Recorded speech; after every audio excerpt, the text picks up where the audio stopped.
Hello, my name is Dill McDaniel.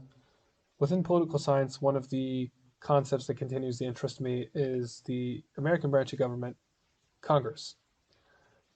And with the recent opportunity to investigate Congress through the lens of public opinion, I bring to you my presentation, Party Identification and Polarized Perceptions of Corruption.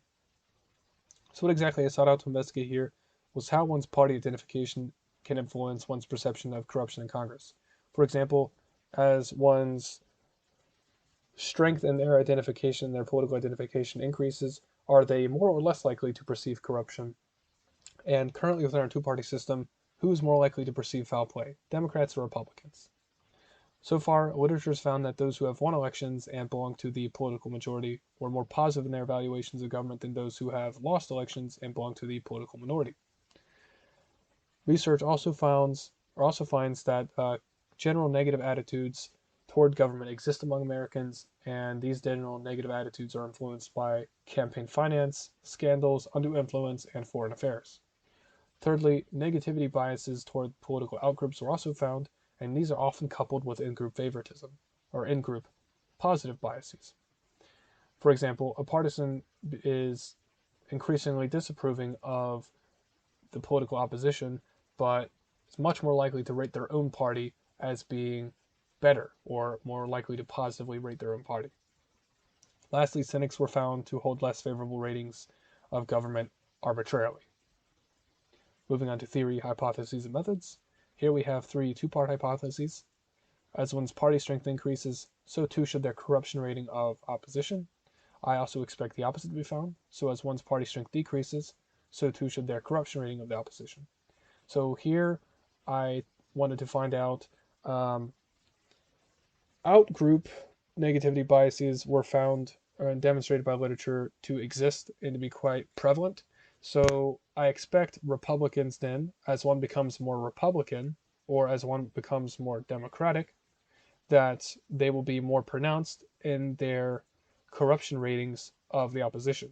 So a strong Democrat would give Republicans a harsher rating than a leaning Democrat. Secondly, if one belongs to the political majority, then their corruption rating of Congress as an institution should be lower.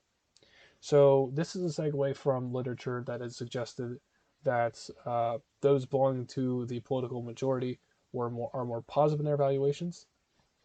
And since Democrats currently occupy the political majority, I suspect that Democrats are going to be more favorable of Congress and demonstrate this through a lower corruption rating of Congress as an institution than the political minority or Republicans.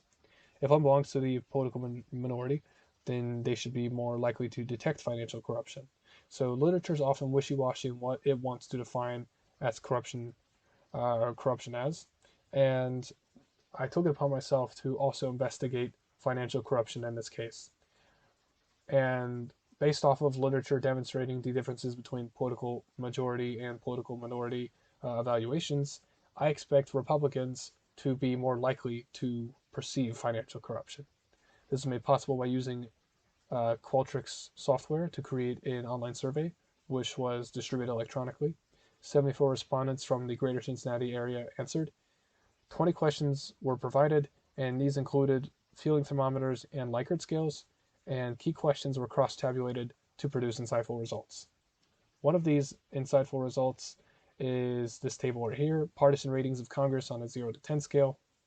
So unfortunately, I did not find a linear relationship between one's party identification and one's corruption rating of Congress. But what I did up finding is that Republicans collectively were much more likely to rate Congress as being more corrupt on a scale from 0 to 10. And this is Congress as an institution here. So being any more Republican did not mean that one was much more likely or any more likely to rate Congress as an institution poorly, but holistically they did. So additional findings, outgroup negativity biases are prevalent here.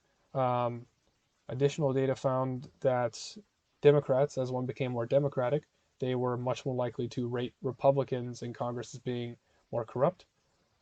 Republicans also exhibited the same relationship. There we do have a linear relationship found.